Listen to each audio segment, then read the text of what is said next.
Good afternoon. Thank you all for coming. Seriously, it's great to have you here, especially against the peering buff. So I'm just going to start, I guess they call this in TV a cold open. Please raise your hands and keep your hands up when I ask you. How many of you have given a whiteboard talk in the past, or a whiteboard talk or equivalent in the past 2 weeks? Keep them up. How many have given you a whiteboard talk in the past month? Okay, I don't even need to stop. I need to go on. Put your hands down. That's practically all of you.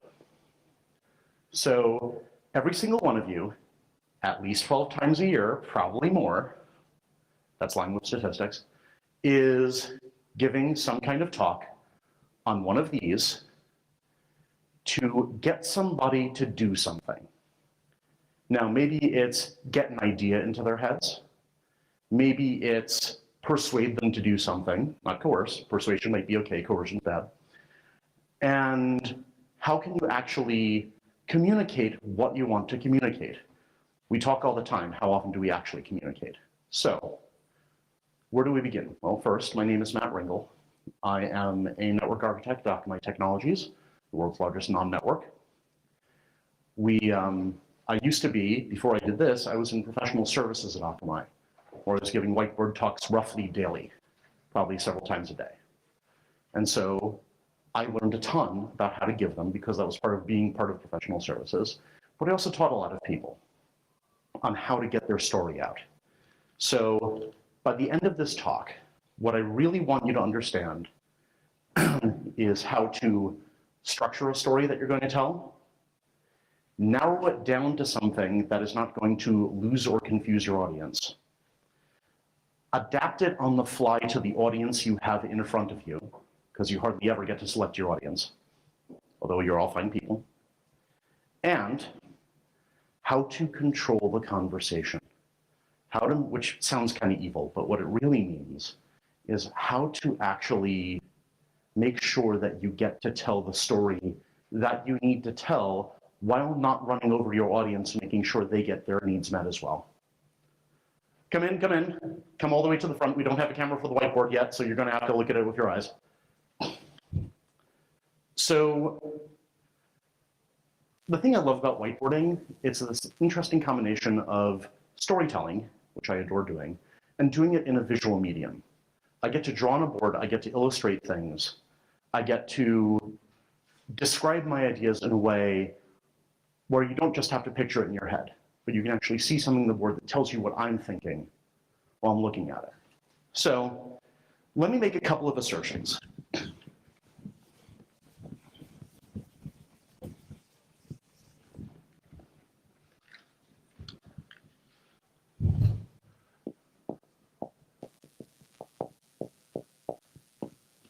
So, what is a whiteboard talk? Well, what does it allow you to do? It's real time. I'm up here, or you're up here, you're up there, or I'm out there, and we're trying to communicate something. I'm trying to get an idea into your head, but it's happening in real time. I can't walk off stage, run off to a book, read something, come back. I have to deal with what I have in my head at this moment or on this piece of paper. That's all I get. So, storytelling. Oh, that's great, we got a camera. So, storytelling. The way that humans get ideas encoded in their head is through stories. Raise your hands if you've ever heard the story of the 500-mile email. Okay, one of you. In short, it's a fun little story. If you Google for 500-mile email or Bing it or whatever you feel like doing, you'll find the story about how there was this mysterious mail server failure that was actually traced back to an aggressive timeout due to speed, and it was found through speed of light issues, which was actually very interesting. I know I read it. And what I found by the end of it was that, I've run mail servers long time ago. But even then, I learned a little bit more about how they work and how servers interact and how things work. And I learned stuff despite myself because it was in the shape of a story. because there was a beginning, a middle, and an end. There was causality. And because of that, I was able to run those thoughts together and build a model in my head of how it works. So, real-time visual storytelling. Real-time plus visual plus storytelling equals whiteboarding. And so what we're going to talk about for the next umpty minutes is what real-time visual storytelling looks like and how to do it in a way that's going to help you.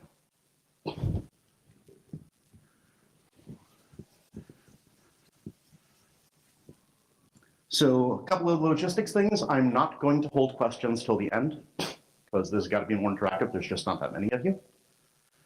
And in addition, I want to make sure that you get your questions answered. So every couple of units, there are about 9 units in this thing, every couple of units, I'll pause for a few questions, then we'll continue. Other logistics, always cap your markers because they dry out in about 2 minutes flat. You're allowed to gesticulate with them as long as you keep writing with them. So the first place we're going to start is boundaries.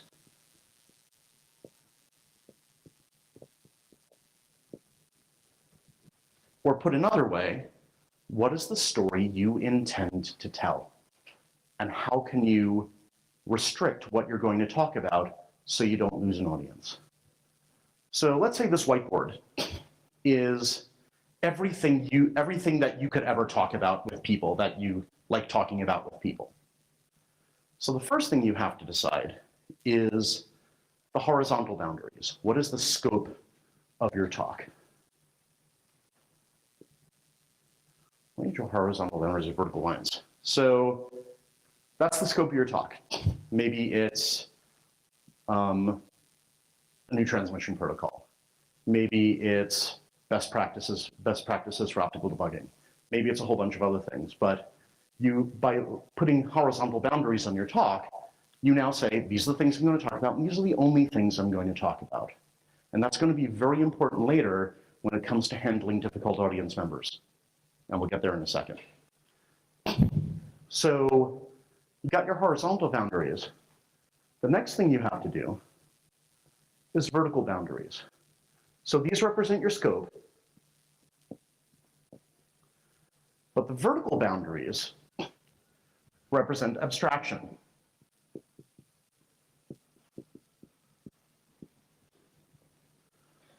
How much deep detail are you going to get into when you actually talk about this thing? For example, I know that in interviews, I have used, okay, I type www.nanog.org into a web browser and I hit return, what happens next? So some people will start at layer 3 and they'll start talking about they'll start talking about, or layer 7, start talking about DNS immediately or what have you. Some people stay at HTTP, some people go further down.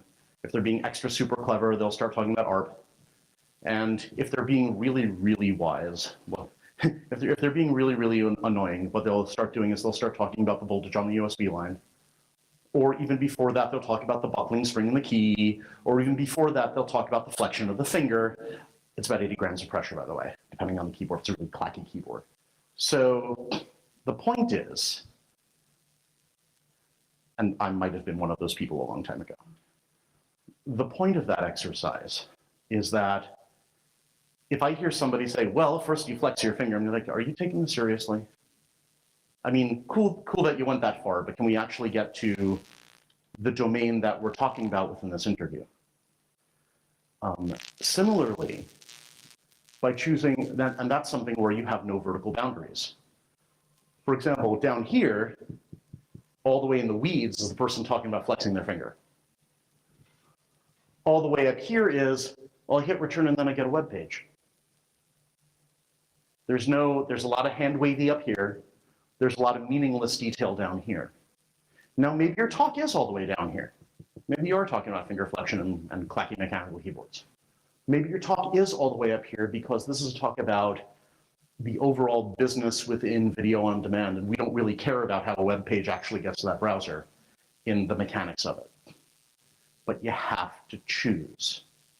And you have to make that narrow enough that you're not going to lose somebody. Because people prepare themselves to hear a story within a certain bound. Break out low, you'll lose them. Break out high, you will lose them. And this is part of rehearsing. Always cap your markers. This is part of rehearsing. This is part of making sure you understand your story. And that's another thing when we get to questions in a second. So one of the other things about setting boundaries and setting out boundaries on the talk before you actually start it is that you can self-check yourself during the talk. While I'm talking to you right now, one thing that's running as a background process is, am I telling the story I intended to tell? And if you've rehearsed and you've chosen your level of abstraction, you're going to know.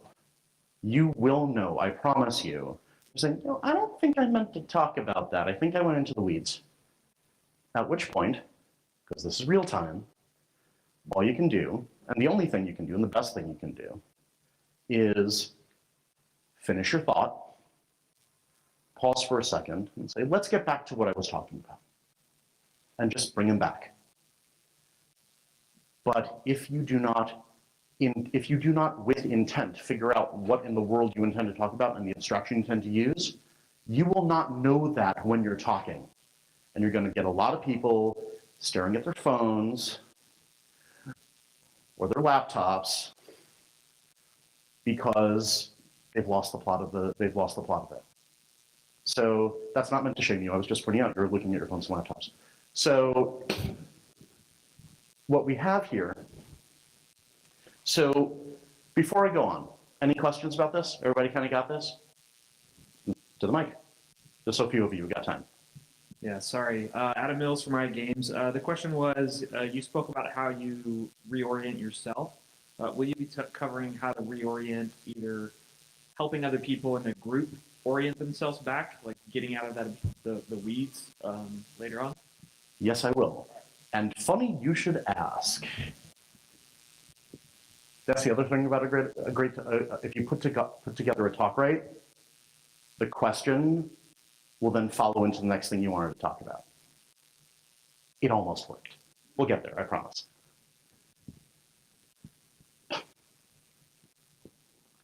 So now we know what a whiteboard talk is. It's visual real-time storytelling. We know how we want to actually think about the story we want to tell. So now let's talk about how we want to structure it. Restructure needs a frame. Framing. There's been a lot of talk of framing, and especially in politics and what have you, of the general rules by which people think by, et cetera, et cetera. What I mean in this case is one of the ways that you make sure the audience doesn't get too far into the weeds in the first place, how they guide themselves, is by putting a frame in their heads such that they're focused on what you're talking about. Now, let me show you one of the most insidious little diagrams I have ever seen drawn on a board.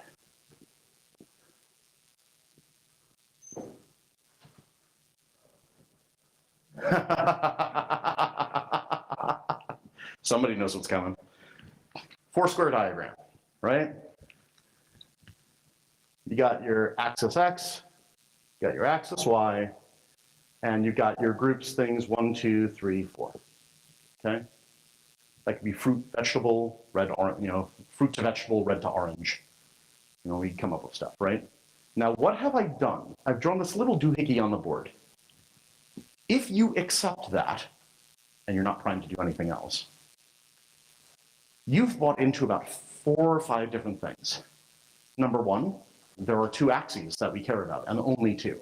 Number 2, we only care about the extreme points of those 2 axes, or a single attribute. We only care about 2 attributes on each of those axes. Number 3, there are only 4 actual objects we care about. Number 4, each of those objects is distinct from each other. Now, where that gets really nasty, because that is actually useful. That is really useful in a bunch of ways, but where it gets really nasty, how many of you have bought a car in the past year? Nobody? 2 years, 3 years, 3 years. Okay, that's about average for the US. So they worked you on the squares. They probably brought out a worksheet that had 4 squares on it, and it was interest rate, price, term of loan, and trade-in. Now, what did I just tell you? By drawing it like this, I've told you all 4 squares are distinct, which on a 4-square worksheet, you didn't think this was about car buying, right? On a 4-square worksheet, they are actually all interrelated. So in your brain, you're saying, I negotiate on each of them differently because they're all different, because you have been presented a visual representation. But the car dealer knows that they're not. And so they're able to work you between them. So this is a tool that can be used for good or evil. I've shown you evil. But the good part is that it's a very, very quick way to make sure that you get the information that you are able to say, hey, there's 2 main variables here. There's only really 2 extremes that we care about, and there's 4 things I want you to take a look at because these are the combination of these 2 things. And a lot of things in the world kind of work that way. And so that's a very, very quick shorthand for doing that. Similarly, if I draw a line on the board, there's a single axis, there's 2 extremes I care about, maybe there's a midpoint, but now I've given you a single axis and 3 points we care about, and we only care about them, and it is a continuous realm. That whether it is or not, you now believe that there is actually anything is possible between those points. Once again, similarly, exponential curve. That's 2 or 3 lines on the board, 2 or 3 lines on the board depending on the way you count. But everyone in this group probably knows that's an exponential curve. We know how exponential curves behave. It kind of looks like my traffic graphs over time. There you go. And so that's a very, very easy way to get a lot of information and get people settled into their frame so they know that, okay, this is a story about exponential growth. We know a ton of things about exponential growth. Or this is a continuum. We know a ton of things about how continuums work and deal with them all our lives. And so this is exceedingly important because you need to work very quickly to get that frame set up so they're not wandering over to other things and saying, no, it's not. So a quick note about color. 2 markers, alike in dignity, black and red. If I'm having a financial discussion, this is positive, this is negative. If I'm having a discussion about electricity, all right? Color matters, context of color matters. Also, uncapping and recapping markers takes time, so don't use too many colors or you'll confuse things. The point is, make sure that you know who your audience is when you talk about things. I actually got tripped up the first time I gave this talk because I used a financial metaphor and someone in the crowd was an electrical engineer. Actually, probably half the crowd was electrical engineers and they were all laughing at me. But this matters. This also means that the expressions you use matter, because color is not only culture specific, but it is domain specific. Know who you're talking to before you use metaphors involving color, not because of hot button political reasons, but just because they're not going to know what you're talking about. And always cap your markers. So,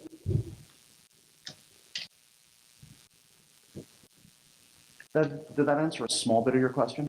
Okay, we're going to answer more of it later. That's all good.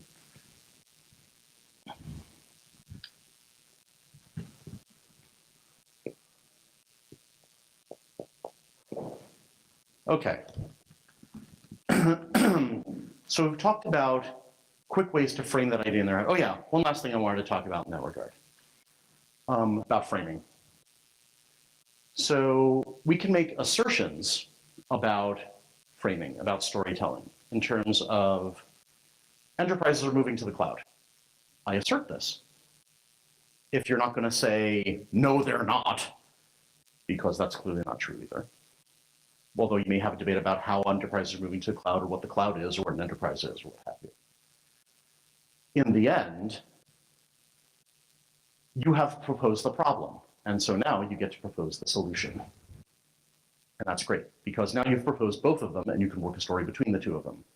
One of the most, in terms of guiding a user, one of the most insidious types of framing out there is embodied in 4 words.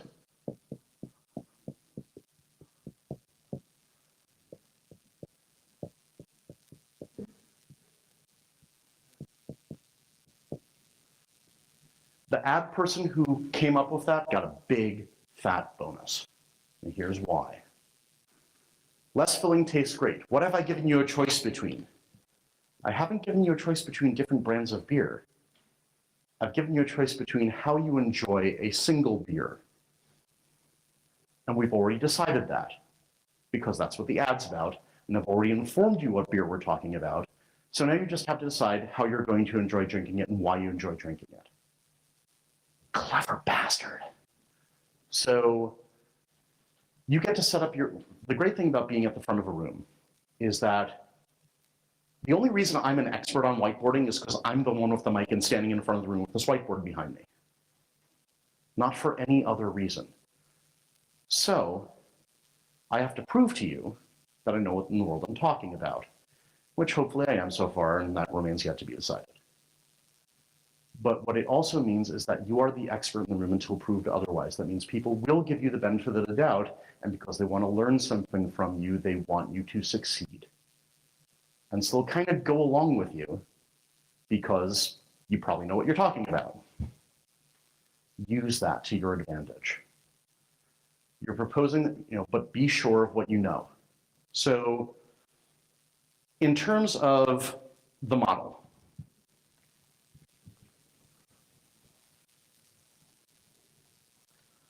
first thing, you have to know 10 feet deep to teach 3 feet deep. Because the way that you know what you're talking about is probably not the best way to teach it. Raise your hand if you have a computer science degree or have done computer science type stuff. A third of you, that's fine. So there's this problem called the knight's tour. Basically, you have a chessboard and you have a knight, and how do you get that knight to visit every single square? Note that I've actually assumed that you know chess. It's a safe bet, but you can't always know depending on the audience. How do you actually organize it so that the knight gets to every single square on the board in the minimum amount of moves? Okay, fine. It's a nice little computer science problem. Most freshmen, when they attack that problem, think of a chessboard. Okay, I'm going to move a knight. I'm going to set up an array of 8 by 8, and I'm going to move the knight around the chessboard and figure out things. Problem is, that's not actually a reasonable way to that's a really inefficient way to figure out how to move a knight around a chessboard. You actually want other data structures. I'm not going to go into that now. That's not this course. But the point is, the way that you know what you know is not the way that you teach what you know. And that gets back to stories. How do you tell a story about what you know? What is the model you put in your head for how you talk about things? One really good way to talk about it is metaphor.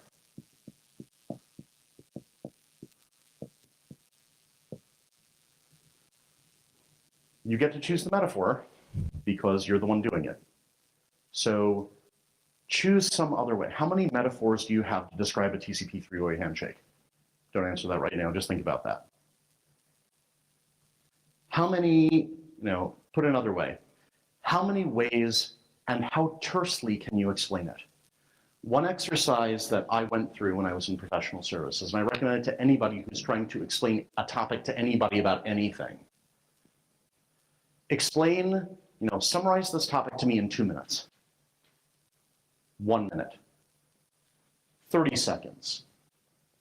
Single sentence. Can you do that?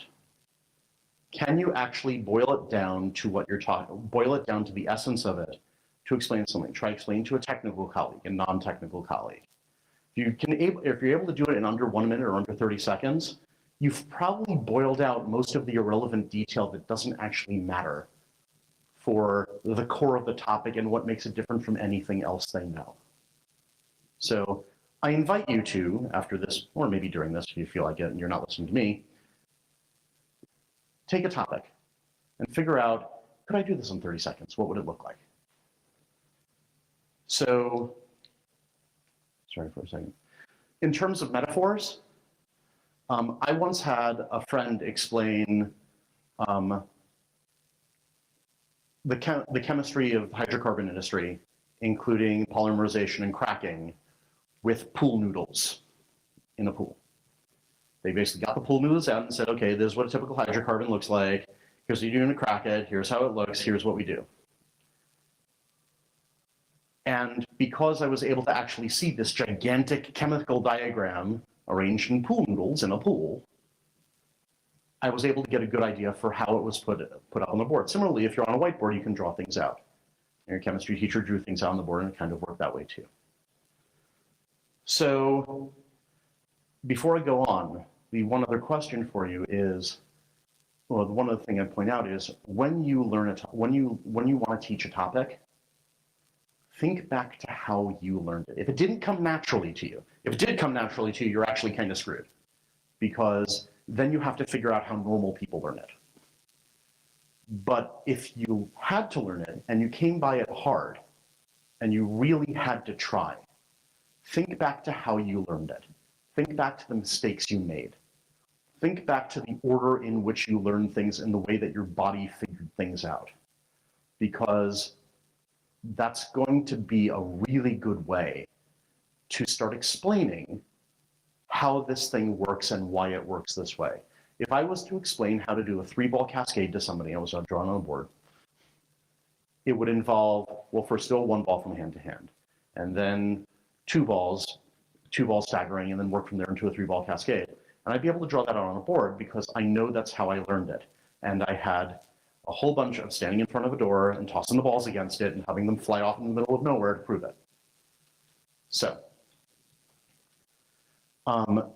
think about how you learn. Now, before I go on,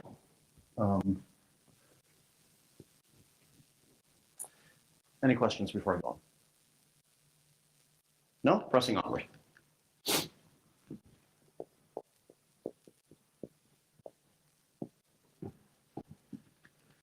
You typically tell a story using words. You're going to use pictures and words up here. But, one second.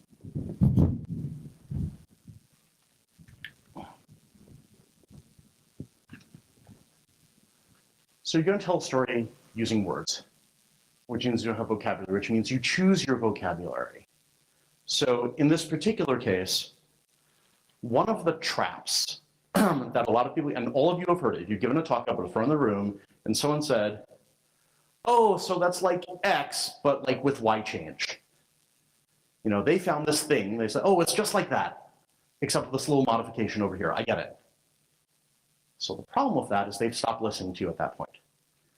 They are satisfied that whatever you're going to spend the next 30 minutes of your life talking to them about is not important anymore because they figured it out already.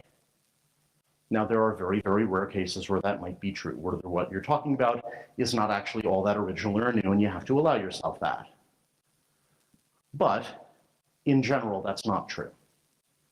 And so you have to be very, very careful about the vocabulary you use so that it doesn't intersect with what people are talking about already. You say, here's a new way of looking at it. And then I use a metaphor. You know, if I'm talking about quick, we're talking about quick in the other room. Okay, instead of the conventional handshake, here's what we're doing instead. We're doing something completely new. Let me explain to you how that works. Now, I've gotten you away from TCP, the standard TCP 3-way handshake or your SSL 6-way, and now we're talking about this other thing over here. And this person doesn't get to use any of that anymore because I've already told them that's irrelevant.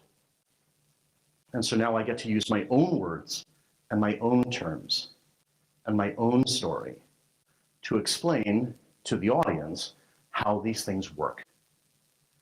Because what you want the audience to walk away with is this story of your thoughts. And not only a story of your thoughts, but a story of your thoughts and the words you choose to use, because then when they need to tell it to a friend of theirs or their team or their associates, they will use your words. Nearly verbatim a lot of the time. They will mix it with some of their own, that is the nature of human thought, but they will use your words and tell your story and able to propagate your story without you even knowing about it. And that is one of the ways that you're going to be able to talk about what's going on. So, just to sum up to this point, we've chosen the boundaries of what we're going to talk about. We have our abstraction and our scope. We understand how we're going to frame the story and what are the thoughts around it, what is the problem, what is the solution, what's going to happen in the middle, and what do I provide as the solution. We have a couple of basic diagrams we can use to talk about things. You'll certainly find your own. You understand, metaphorically, you need to find as many ways possible to describe something. And you know to choose your terms. So,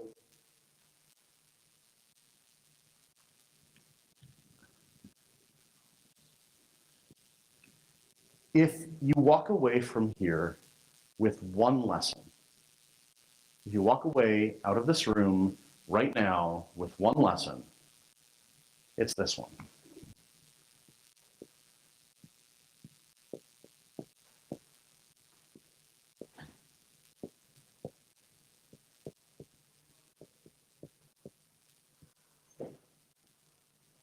That's it.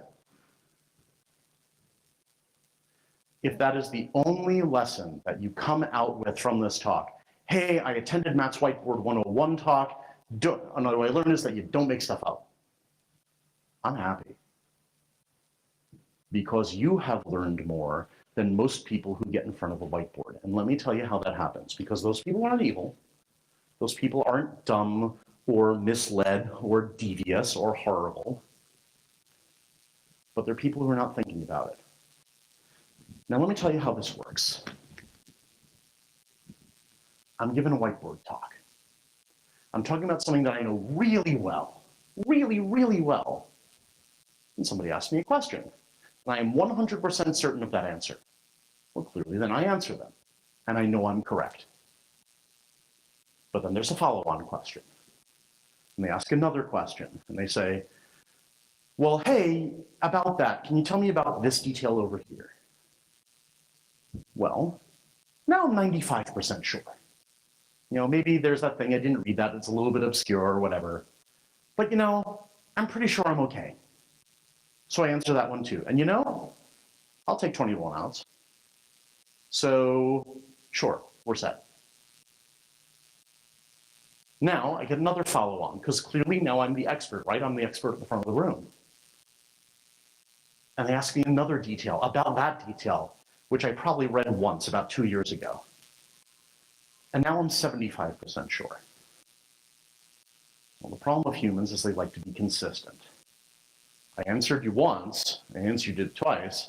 I must be the expert on this. I'm feeling pretty good. I probably know more than, 2 sigmas of people out there. Sure, I'll answer your third question. That'll be great. But now I've only got a 75% chance of being right. But let's say I am. Let's say the odds are in my favor and I still get it right. Then I get asked that last question, where I'm maybe 35% correct. But now I'm being consistent because, hey, I knew that one, I'm just taking all comers, and I answer that fourth question because I wasn't thinking about it. Because, hey, I was right the first 3 times, I clearly must know this. And in the moment, remember, this is live. In this moment, you believe you're the expert, you believe your own press, and you answer that question. And you know what? Nothing happens. Because nobody actually knows if you're right or not, including yourself. So, they walk away. Let's say you get that last one wrong. It's a pretty good bet too. So now you got that last one wrong. At best, they catch you. And now you've lost credibility with them. But hey, they didn't blow something up. At worst, they didn't catch it, they work on that information, or they stake their reputation in that because clearly you were the expert in the room, and now they blew something up because of you. Well, that's a really crappy feeling. Don't make stuff up.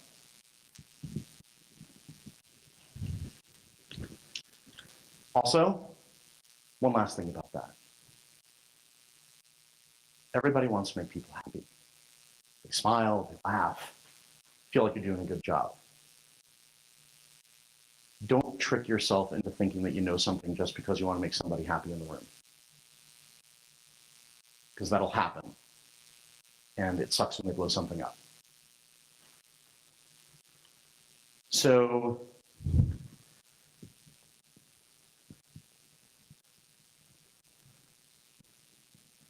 after that poignant interlude,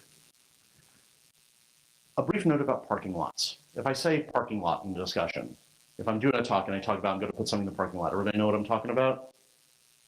Kind of get a couple of nods. You have a corner of the board. Hey, I don't know that. Let me get back to you on that one. Well, sometimes that's necessary. Sometimes that's really important because you can't break the flow of the talk. It's something that's kind of out in left field anyway. And maybe it doesn't work. Maybe it just doesn't work for the rest of your talk. You really want to keep moving. So here's the problem. Parking lots have a cost. When I was training people, I'd see new professional services people that would put everything and their brother in the parking lot. And then I'd count up what they put in the parking lot over a 45-minute talk. And there'd be 18 items there, which is kind of horrifying. But beyond that, I counted up and I said, okay,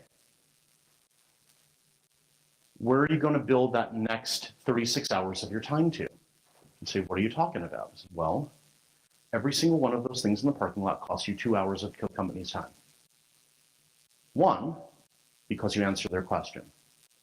2, because you got to do the research to answer their question, because now you have all the time in the world, so now you can get it right.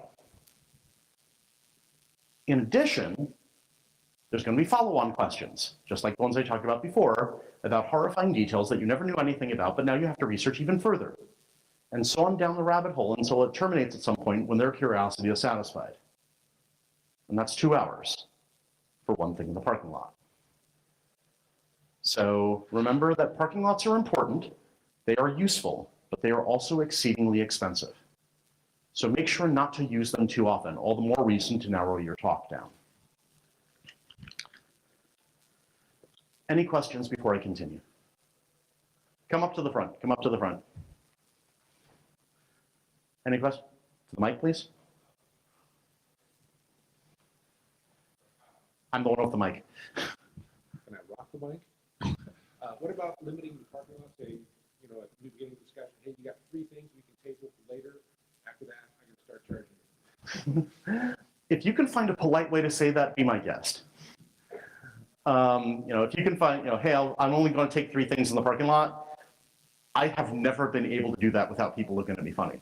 And I've tried. So it's a good idea to limit the parking lot, but we'll get to figure out how that means in a second, because we're about to talk about, I'm sorry it took too long to get here. That's not a marker, this is a marker.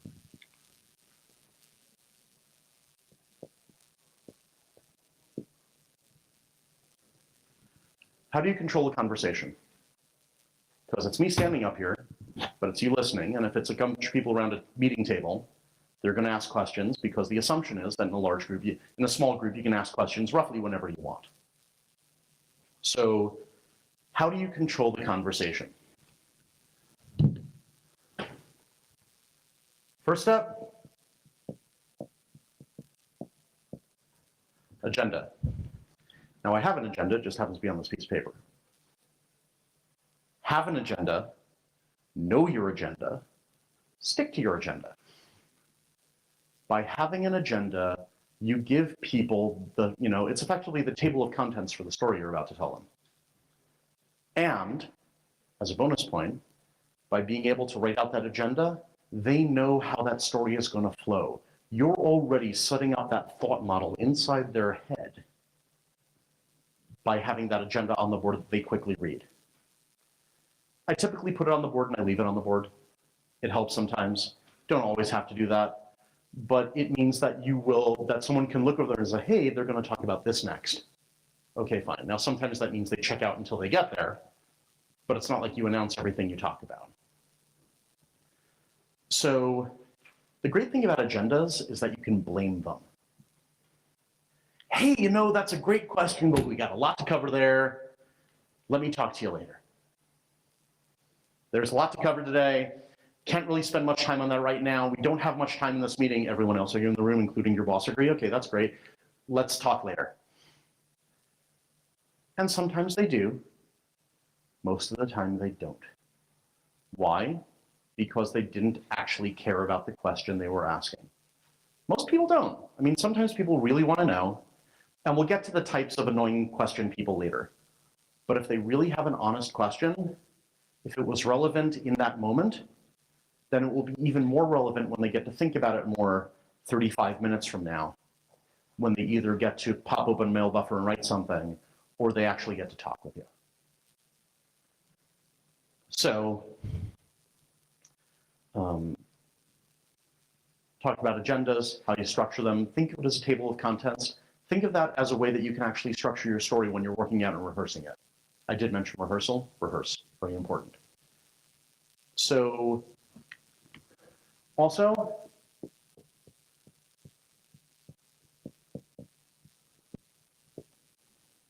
invocation. Good afternoon. Thank you all for coming today. We got a lot to cover and really looking forward to you. My name is Matt Ringel. This is Whiteboarding 101. Here we go. That's an invocation. I have told you we are now beginning. I have told you what we will now begin. That was the end of the talk. My name is Matthew Ringel. Thank you for coming. This is Whiteboarding 101. If you have any questions, please reach me at ringel@akamai.com. That is my real email address. And feel free to find me elsewhere on Twitter at @ringel, blah, blah, blah. That's an invocation too. I'm telling you, we're done now. There's a beginning. Now you're listening to me. Your agents, they're listening to me. It's called agentic state. You can actually look that up. It's kind of cool. Teachers use it all the time.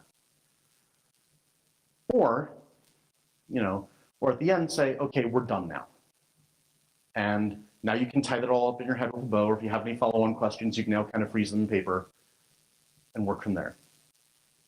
Humans really dig that stuff because it sets up the state in their head and they know when to turn it off. Ask any spiritual leader, this stuff works. So, in terms of other things, deferring.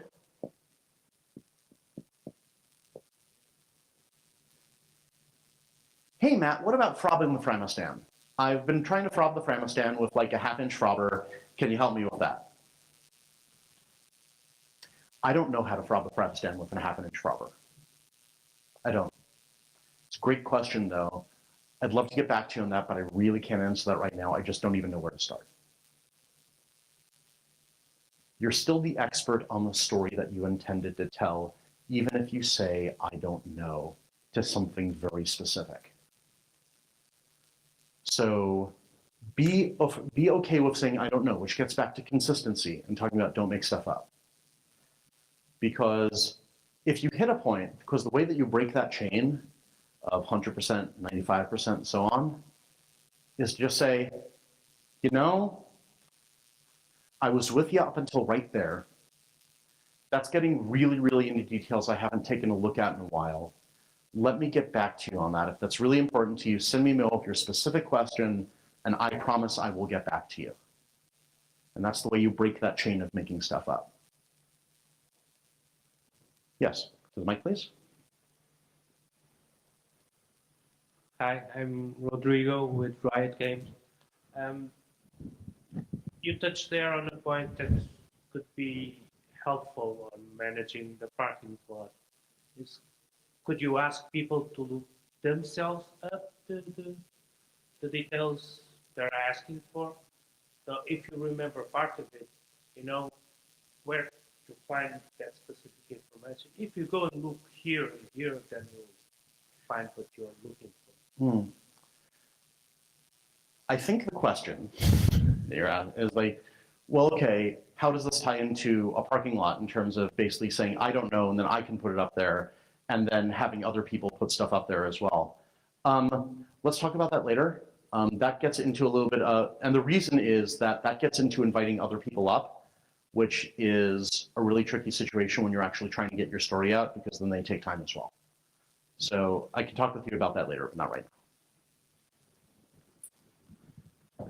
I didn't mean to use you as an object lesson. I promise. But that's kind of what happened.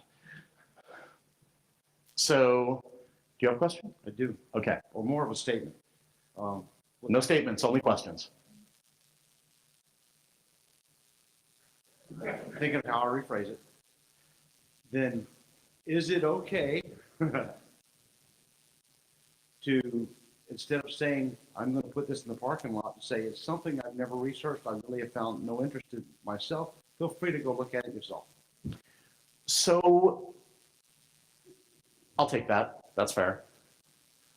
I've never told an audience member to go screw, and I'm certainly not telling you to do that.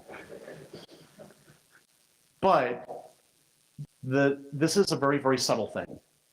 In all honesty, it's a very, very subtle detail to be able to tell someone very quickly, not only don't I care about your question, don't know anything about it, but I really have no desire to spend any amount of my life on this earth answering it either. So if you, sir, can find a polite way to tell that to people and not break the flow of your discussion and not have them want to knife you at the end, then more power to you. Typically, what I will do is acknowledge it and find out if it's germane to the topic at all. I'll talk to them afterwards and say, hey, is there a specific detail you're looking for? Because occasionally people ask very specific questions in very vague ways. So, any other questions before we go on? That's a good question. Almost, not quite. So let me finish that and then get a question. So, because I may not have answered your full question, I want to know. So the other thing is,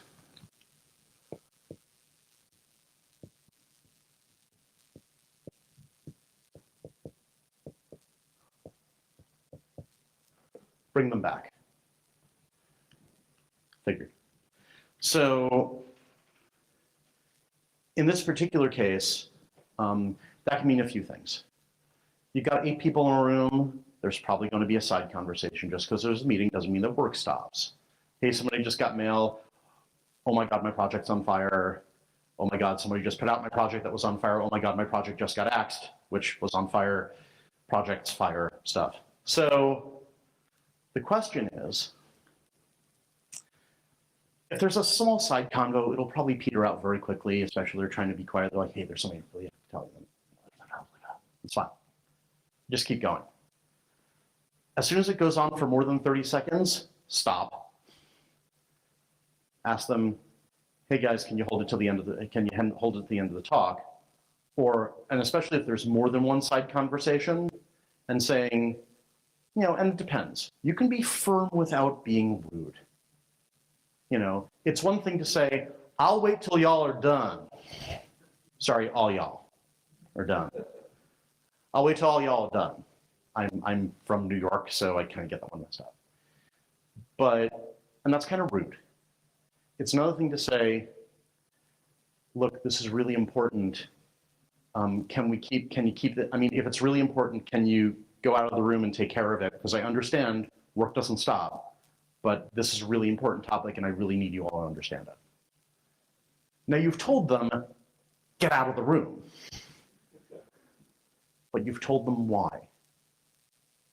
Because this thing in here that you're spending 30 minutes of your life doing, or 90 minutes in this case, for which I thank you, because I find this stuff very important. I hope you find it good too. This is just as important because I need to get information to you. And if it's not important with whatever you're dealing with, well then, hey, you're an adult, go figure it out. Deal with the stuff you got to deal with, but don't interfere with what I have to do with the other 7 people in this room. Firm, not rude. Yes? any specific recommendations if that person who's having the side conversation is the CEO, CTO, CFO, etc.?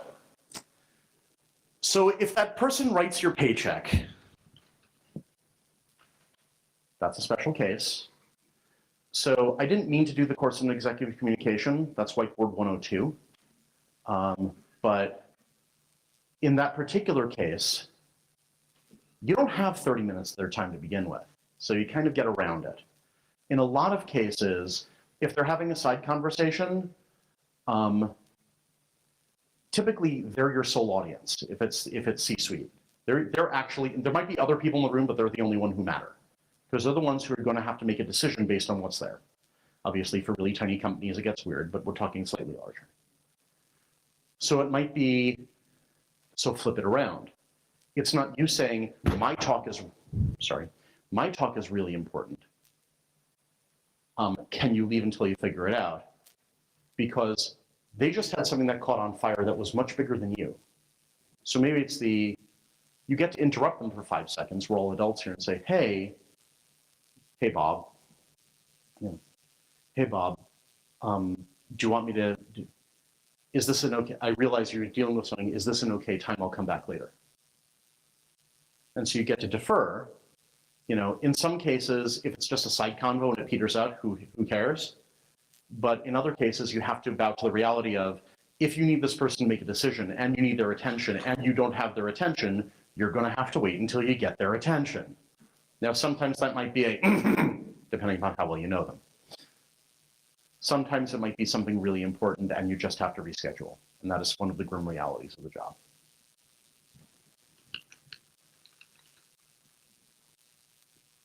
Would you say it's too harsh to line out those rules during the invocation, for example? Not necessarily.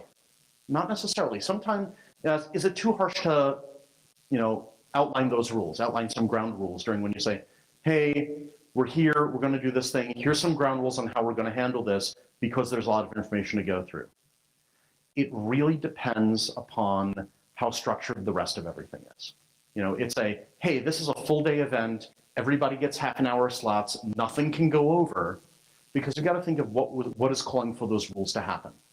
If I say, okay, it's a 30-minute slot, there's a lot to cover, I'm going to go for 25 minutes, and there's going to be 5 minutes Q&A, and then we are done, and I'm very sorry I have to cut you off, but the next people have to get into this room, that's okay. But you have to have a reason to do it. It can't just mean pay attention to me, because people should be doing that anyway. That make sense? Okay.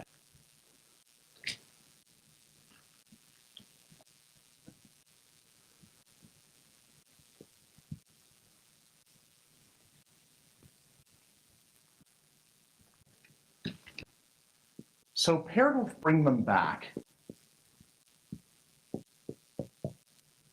is let them in. These are not mannequins you're talking to in the audience. I can prove it. I've heard you guys talk.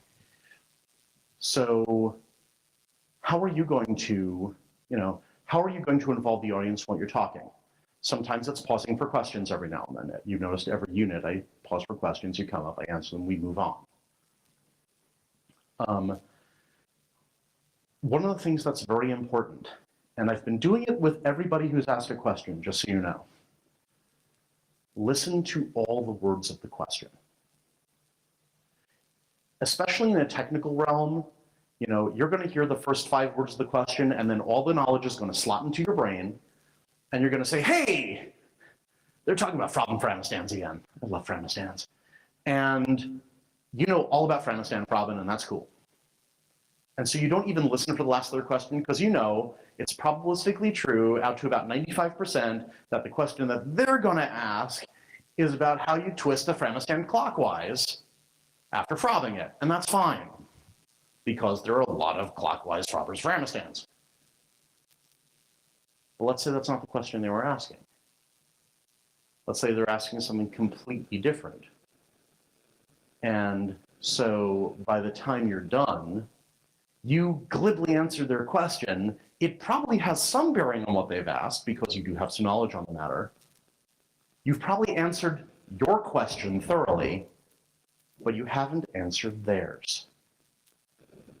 And so they'll sit down because they feel like they just got schooled by an expert on the subject, but you won't have answered their question.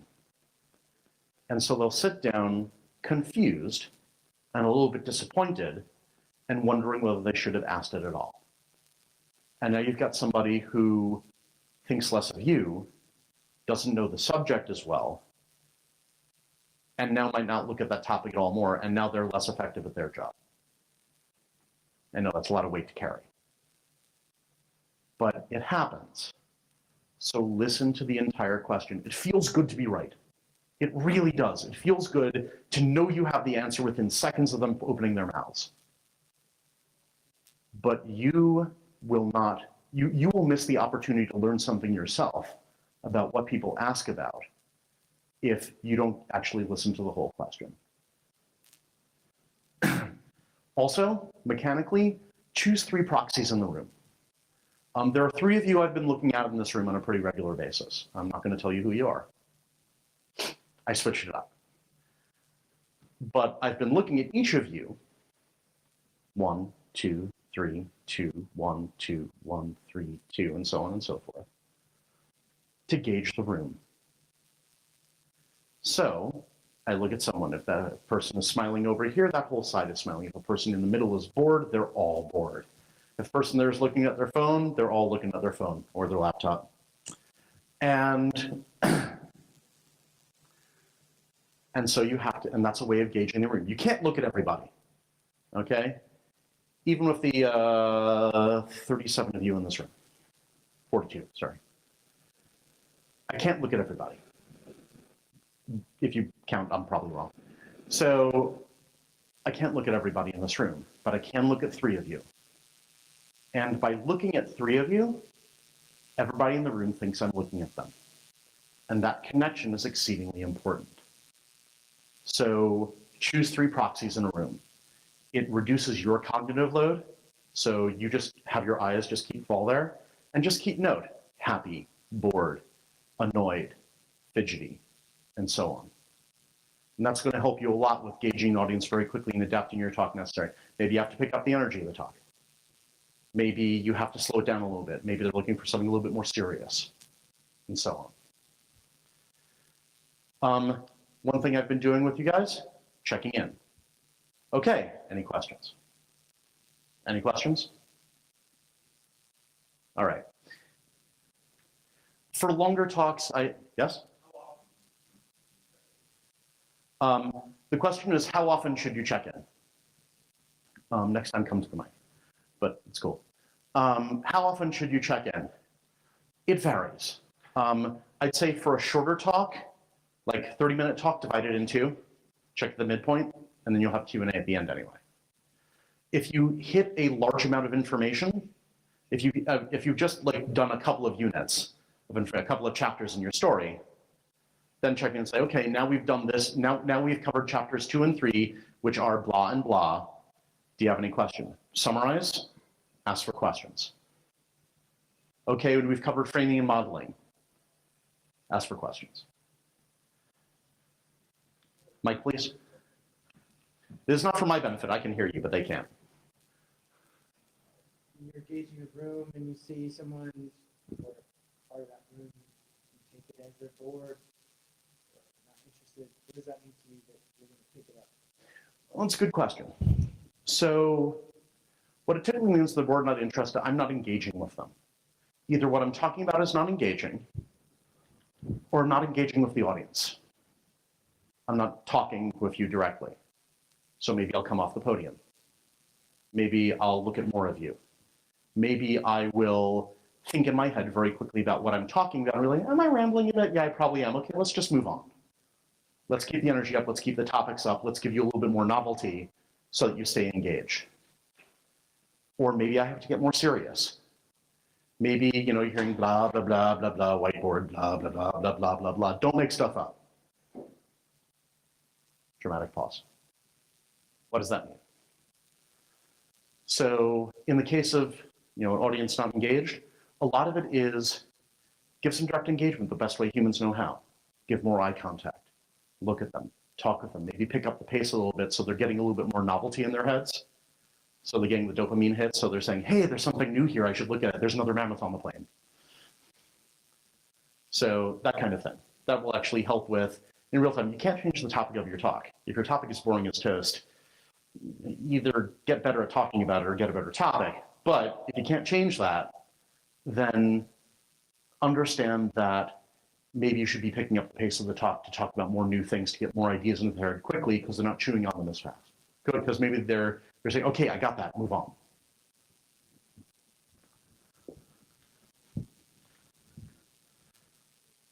So a couple of other logistics in terms of breaks. If you're giving a talk that lasts a couple of hours, a large tutorial, give a break every hour between meal times for 5 minutes. Work doesn't stop. People want to check their mail. People want to check their phones.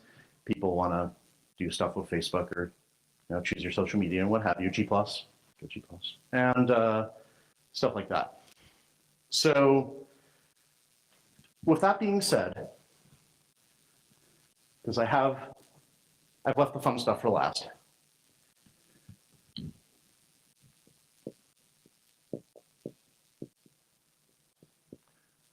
Standard geek pitfalls. I'm a geek. Sorry. I'm a geek. A bunch of you in the room are geeks. That's cool. We're friends. There's a lot of things that we all do. I feel confident in saying we all do, because I've seen a lot of you do it. Not you personally. I like you. About how we process information and about how we talk about information and how we try to convey it to other people. And what works in a couple of group of friends where you're all kind of in the same field and you all kind of know, and you're actually communicating social energy as well, and you're communicating social bonds, doesn't work when you're talking to an audience who you do not know, give or take. So, for example,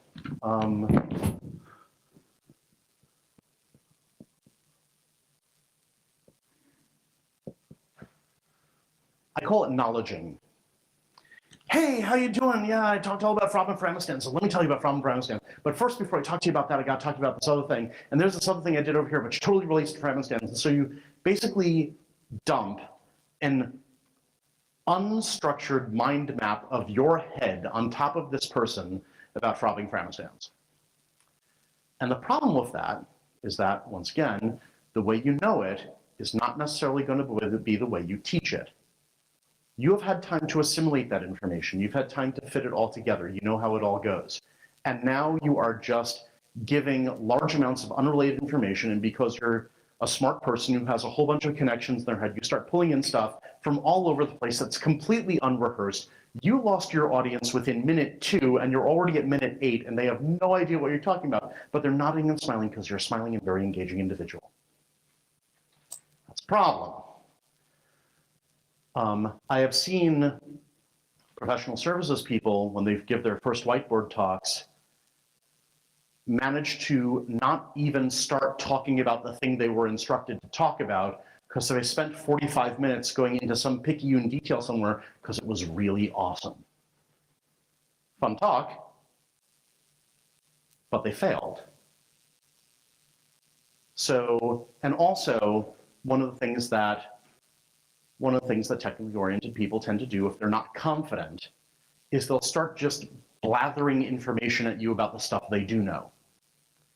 So, hey, if I tell you all this stuff I do know, you won't notice that I don't know that thing over there that you actually asked me about. Look at pterodactyl. And Elvis. Elvis is right there. No, he's not. So, the thing is, we all know it when you see it. So don't do it. If you don't know the answer, just say you don't know the answer and don't try to put a smoke screen up, because your audience will know.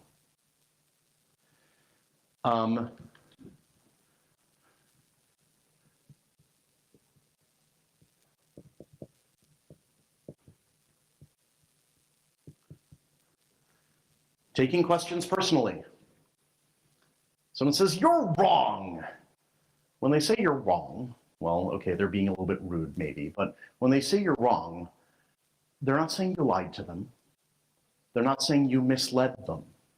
They're not saying you're a horrible person. They're not saying you cheated at dodgeball when you were both 5. They're not saying any of that. They're saying, I believe you to be incorrect.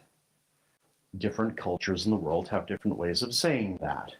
There are some cultures where you go, I'm not quite following you there. Can you walk that back a little bit and explain what's going on? Which might be the same as, you're wrong. Which might be the same as, you're an idiot. You have no idea what you're talking about.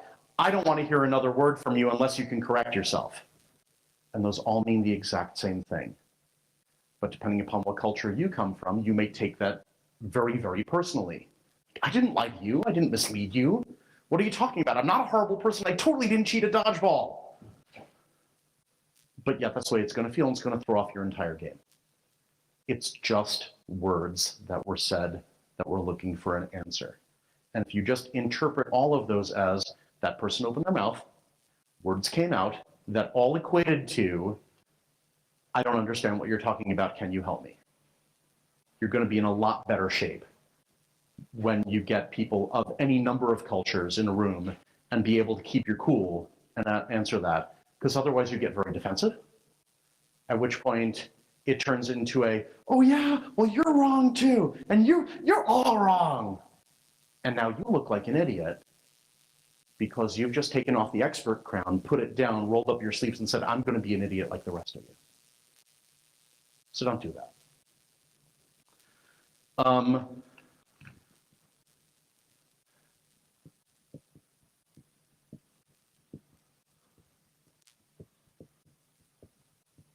Getting bogged down. We're engineers for the most part, like details. Hey, there's that cool thing I was working on. Did you know that it actually load balances with like ports 1 and 3 as opposed to 1 and 2? And it's awesome. And yeah, I had that problem too, and it sucked, and blah, blah, blah. We all do it because the details are part of our jobs. We were hired because we have an eye for those details. We were hired, and we get compensated based on catching those details and understanding what it means and understanding that the small things genuinely matter. But in the case of a story, they really don't. Not a lot of the time. And if they do matter, you have to pick and choose it. Say, okay, these are the details that matter, these are the ones I'm going to talk about. One of the neat things about leaving out details, especially ones that don't matter, is that people will fill them in from their own knowledge. And people do not argue with the details they made up for themselves. And you can bet on that every single time. So if you leave out extraneous detail, not detail that matters, I'm not telling you to lie, I'm not telling you to fabricate, but if you leave out extraneous details, you can count on everyone else in the room filling in the right ones, for the most part. And that's, once again, that's going to help you. So keep that in mind. Also, breaking the flow of details. So hey, there was this awesome thing that happened to me, and it was on Thursday, maybe it was Wednesday. No, it was totally Friday afternoon, after I dropped off that envelope. No, it was Wednesday. No, it was totally Thursday. Nobody cares. Not a single person in this room cares that you dropped off a sheet of paper at a place on Wednesday. They care about the story you were about to tell before you so rudely interrupted yourself. So, don't get bogged down in those details. Don't correct, run with it. If I had to choose a rule of thumb for, if the day of the week really doesn't matter, but you need to fill something in, so you fill it, say, it happened last Thursday. If that makes it better for you, just say, so last Thursday, this thing happened. Or, a month ago on Thursday, this thing happened. If you need to fill in something to make the pace go. But it's not relevant to the story. So, and it's not in response to a question. So, and the last thing, and this gets back to the levels of abstraction I was talking about, topic jumping. hey, we're talking about this thing, I'm talking about, and by the way, that reminds me of this time I was at this car dealership. I rehearsed the car dealership thing, that doesn't count. I was at this car dealership and there's totally this awesome car, but yeah, and that's totally related, just wait for it, wait for it. People never wait for it. People never wait for you to, come back on this really cool other thing, unless you're like reading novel on Neil Stephenson. So just don't worry about it. But the point is, know the topic you're talking about. If you're going to make excursions off of them, rehearse them. This is a rehearsed talk. There's a little bit of improv in here. But I knew what I was going to cover, and I knew the excursions I was going to make when I talked about the Foursquare, and I'm talking about other things as well. Not everything, you're not going to say everything word for word. That totally doesn't fit on here. But know what you're going to be talking about and know when you're going to bring in other topics. Because bringing in other topics from other places can be very, very powerful. Because now you're going to catch a whole bunch of other people in the room who may have other knowledge, and now they attach your story to multiple places in their brain, and that's really powerful. But you can lose people just as quickly. So I'll actually, before I ask for questions, I'll tell you what the last topic is.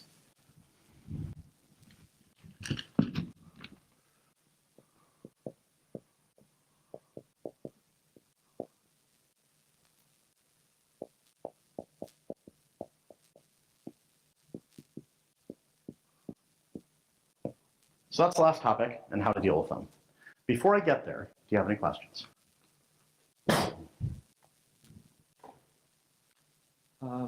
In a lot of cases, when I'm doing whiteboard presentations, I'm expecting a result, an action, something. How do you guarantee that the people in the room come to that same conclusion or come to that same realization? I mean, shepherding or... So I'm from Boston. The alien mind control ray didn't fit in my luggage. You can't really guarantee that someone's going to come to the same place. It's an inexact science. One of the ways that you get there, is by telling stories. Because I can tell a story to you about something. And if you find enough places to attach it in my brain, number one, it's going to stick. Number two, you're going to be able to tell it to somebody else. So you're telling a story to 8 people in a room. And while you cannot guarantee that they're all going to walk away with what you said, you're not giving them a quiz at the end. But what you can do is at the end, for example, you may summarize. Say, okay, so here's what we've learned today. Note that you're asserting this is what they've learned today. I assert this. Do you have any questions? So now you've tied up your story with a little bow, and you get to ask them if they have any questions about it, and now they're asking questions about the story, and only about the story as you've laid it out. Less filling, tastes great.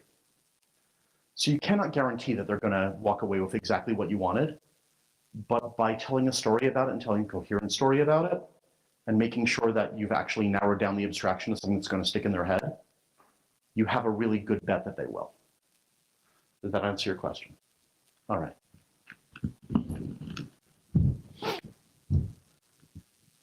So there are 4 tests. Let's see.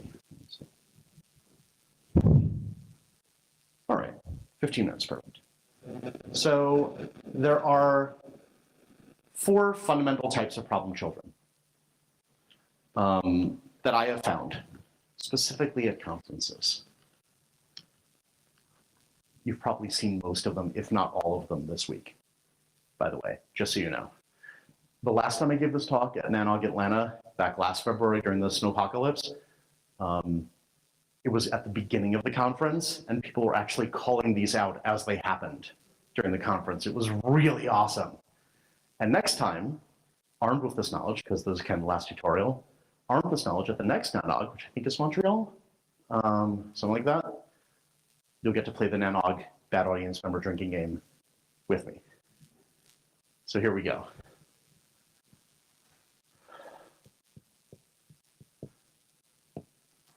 Bad actor number 1, the sniper. This is a person who wants all the power but none of the responsibility. They're the one who sits in the room and they're talking to their friend sitting right next to them and said, wow, this guy's really an idiot. Hear what he said about that? Oh, I'll say that's not what happened over there. Oh yeah, whatever.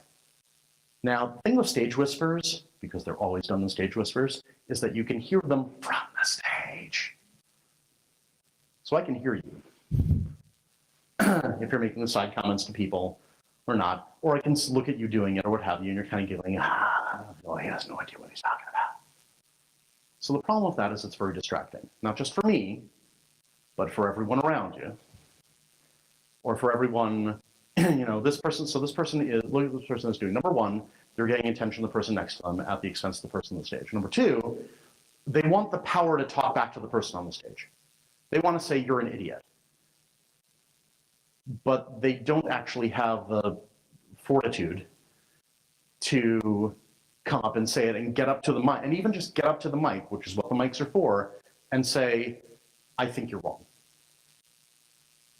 So they instead can't do that, but they really want to say something, so they want to have it both ways by telling their friend and telling everybody around them.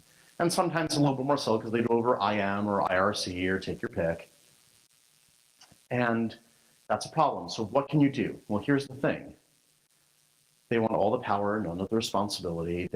They want to be able to be anonymous while they're making these remarks.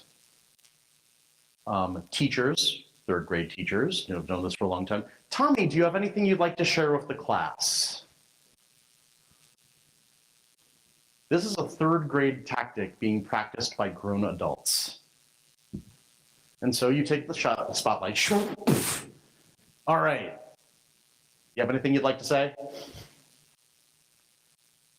And sometimes they get up to the mic, in which case, great, because they had a question and you've now emboldened them to ask it. Sometimes go, oh, no, didn't have it. Either way, either you've emboldened them to ask a real question, or you've given them the attention they don't want, and so they shut up. Really, that's the only ways to deal with snipers. You give them the attention they don't want, and then move on. And that's a pretty foolproof way of dealing with it in general.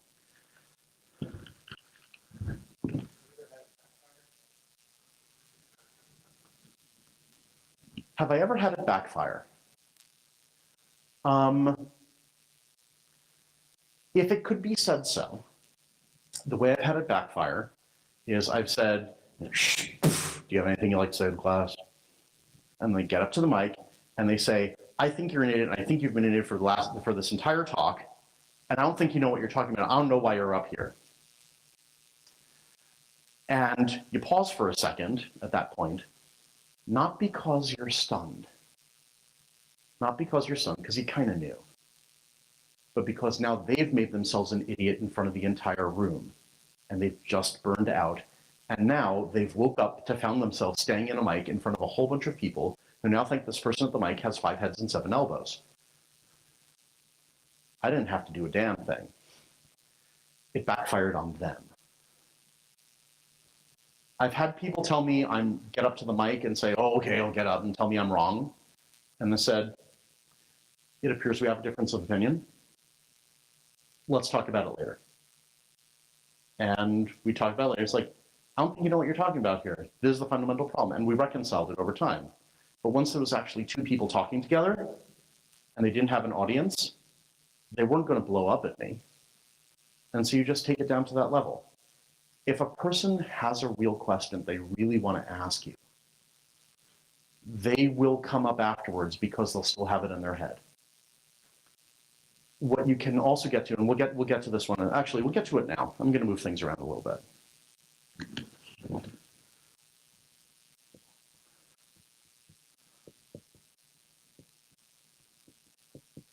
Number 2, the status seeker. This person doesn't actually have a question. They want to signal to the rest of the room that they're smart. They happen to be doing that by standing up at the mic and having words come out of their throat hole that happen to involve a question mark at the end. Sit with that image for a second. It would be as if they came up to the mic and said, hello, I'm such and such from blah, blah networks, and I want to say that I'm really smart, and I want to make sure my boss, hi boss, I know the promotion cycle's coming up, so I want to ask a really smart question. What does the panel feel about that? That's what most of those boil down to. And so sometimes this is at a conference, it happens at a conference. Sometimes it's at, in a smaller room where, it's a vendor talk, for example, they say, and this person in the room is like, hey, I remember the time you guys really screwed up that thing in Model 5, like 2 years ago. What do you say about that? And then it's your turn to be the adult in the room and say, yeah, we know those things happen. It was kind of interesting. If you really want to talk to a sales engineer about it, we can get there. But the reality is that they didn't actually want an answer to that question. They just want to be looked on as smart by their peers. And if you, in a lot of ways, if you just say, that's a great question, I don't really have time for it right now, but if you want to talk about it at the end of the talk, just find me and we'll sit down and talk. And 99% of the time, if they were just seeking status, you'll never see them again. Just won't happen. They won't even remember the question they were asking because it wasn't about the question. It was about the act of asking a question. Number 3,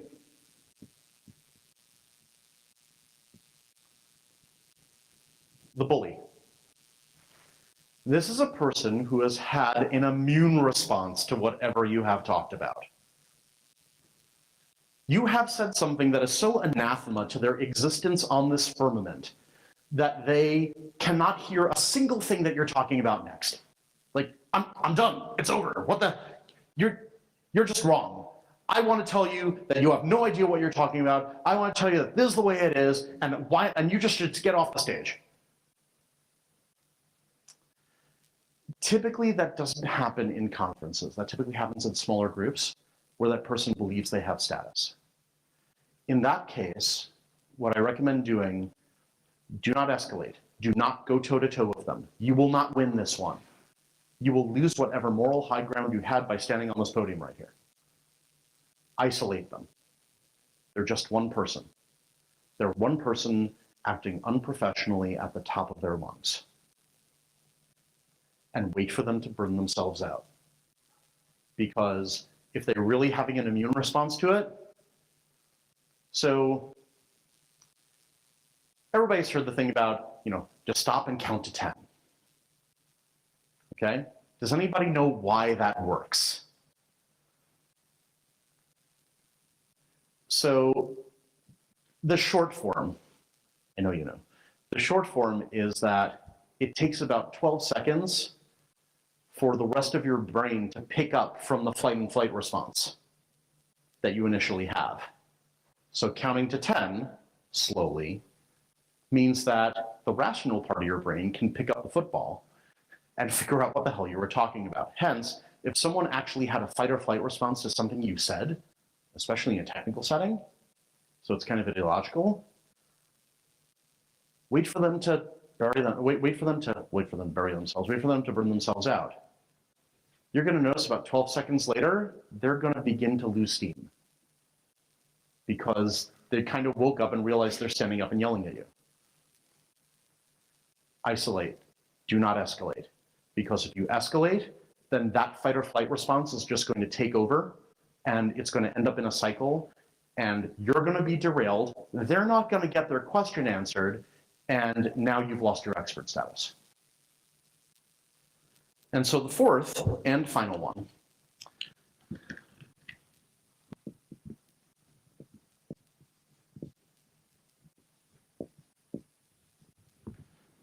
I'm going to go back to my Klingon heritage for this one, called Nakmok. How many of you know the author John Scalzi? A few of you. He actually came up with this term. It stands for not a question, more of a comment. For example, have you had someone walk up to the mic? I'm actually reading. This isn't a question, but blah, blah, blah, blah, blah, blah, blah, blah, blah, blah, blah, blah, blah, blah, blah, and also blah, blah, blah, blah, blah. Or alternately, would the panel agree with blah, blah, blah, blah, blah, blah? Or I was wondering if blah, blah, blah, blah, blah, blah, blah. Or finally, anytime you get those kind of, well, I need to give some, or here's another one. I need to give some context to this question. 5 minutes of blah, blah, blah, blah, blah, and then a question. So they've wasted the entire audience's time. And especially if they do that last one, where they're saying, I need to give here's some context for this question. They didn't actually want to be in your talk. They wanted to have their own talk where they got to be their own panel and then have you answer their question for them. Because any question that requires 5 minutes of context is probably not germane to the panel that they're in. And also, these are people, especially when you're doing this, not a question, more of a comment, it can happen honestly. It's not, once again, not evil. It's just the way people work. Hey, I've got a great question. It's like, hey, that raises a great question in my head. Except, so now you've got a person who's trying to listen to the rest of the talk while they're composing the question in their head. They have second thoughts about how they phrase the question, but sometimes they just short circuit it, they get up to the mic, and then start emanating words from their throat hole that may have something to do with the question that they were asking, but they never organized the thought. And so now they're giving a comment instead of a question, because they didn't think hard enough about it. So please, for the love of all conference members everywhere, if you come up with a brilliant question during a panel talk, have a piece of paper, type it out on your phone, whatever you're going to do, write down the question. Number one, it might not actually be a question, odds are it's not. Or number two, you get a chance to actually phrase it in the form of a question that is actually a question worth answering as part of the talk, or you might table it. One rule that a friend gave me was, if I have a really important question I feel like I must say right now, I wait 10 seconds. If it's still relevant, I wait another 10 seconds. If it's still relevant, then I ask it. Just to make sure just to make sure that I'm not discarding the entire talk in the favor of I must get up to the mic and say something. In terms of the general NACMOC problem in general, just cut them off. There are times to be firm, there are times to be rude. In this particular case, it means, will the panel agree that? No, they won't. Sorry, Nick. Well, this isn't a question. It's not a question. Can we take it till afterwards? I have no patience for people who do that because they waste everybody's time. And so I'll be nice about it. But in general, I don't do anything with it. I will not handle it. So, this all being said, I hope you got something out of this talk. I hope that you're able to walk out of this room and be able to give a more effective presentation. If you have any questions, I'm here. I'll be glad to answer any questions you have after I de-mic myself and get that bottle of water into my system, because it's dry in here. And I hope that you'll be able to give a more effective talk and that you have methodology for doing this. I believe the slides that are the notes of this talk are up online. If they're not, I will make sure they are within the next day or so. I'm pretty sure they're recording it. And thank you all very much for being here and listening. Thank you.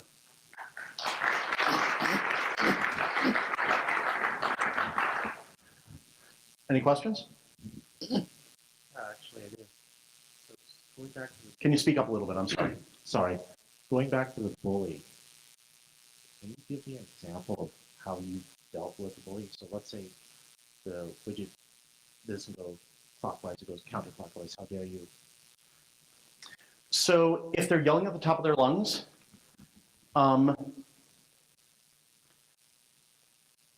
it depends. If they're really aggressive, they're trying to get in my face, because this happens. This really does happen. I'm typically just going to stand there and look at them going, what are you doing? Once again, it requires nerve. I'm not going to lie to you. But sometimes the only thing you can do is just stand there and go, are you okay? Because they're not in their right mind at that moment. And you should treat them as such. And wait for them to burn themselves out. If they actually have a real question in there, this is where you get to be master of the mic. And if they ask a question, you can then say, here's the question that I heard. And they can either get up to the mic and say, you're wrong, that's not the question I asked. But if you're fair about it, by rephrasing the question, which is for the benefit of people who can't quite hear what's on those mics, but also so that everybody understands the question that I'm answering, you get to deflect all the emotional tone out of their question and actually answer the core of what they said. And I said, like, for example, in this case, like, so they were asserting, clockwise frame-stands are actually utterly different from counterclockwise frame-stands, and how can I actually be talking about one? And that's a fair point, because there's a couple of schools of thought. There's the clockwise school and the counterclockwise school. They both have merit to them. I decided to focus on the clockwise school because I perceived the following benefits out of it. I'll be glad to talk with you about that later. You acknowledge, because they're kind of seeking status too. It's you're telling me something that's wrong to the very fiber of my being. How can I stand here? I'm like, well, by me acknowledging that you're a human being who has a question, I'll talk with you later. Did I answer your question? Any other questions? Another type of bullying, and this happens more in office scenarios, in small scenarios, where they're constantly badgering you with more questions and trying to see if you fall and trip. So there's a couple of tricks there. One thing you can do is, if they are not the highest status person in the room, you can start addressing the highest status person in the room. Because if this person is seeking status, by addressing the higher status person in the room, you're implicitly saying, can you get your guy under control? But you're also saying, I'm talking to the people who are actually engaged in this conversation. You're isolating them. By basically, because they can keep asking questions after questions, most of the time they just burn out. And so just let them use their own energy. Don't feed any into them. Any other questions? All right, so you can find me, Ringle at Akamai. You can find me on Twitter at Ringle. If you have any questions for me, I'm standing right here. And thank you all very much for coming. Thus endeth the talk.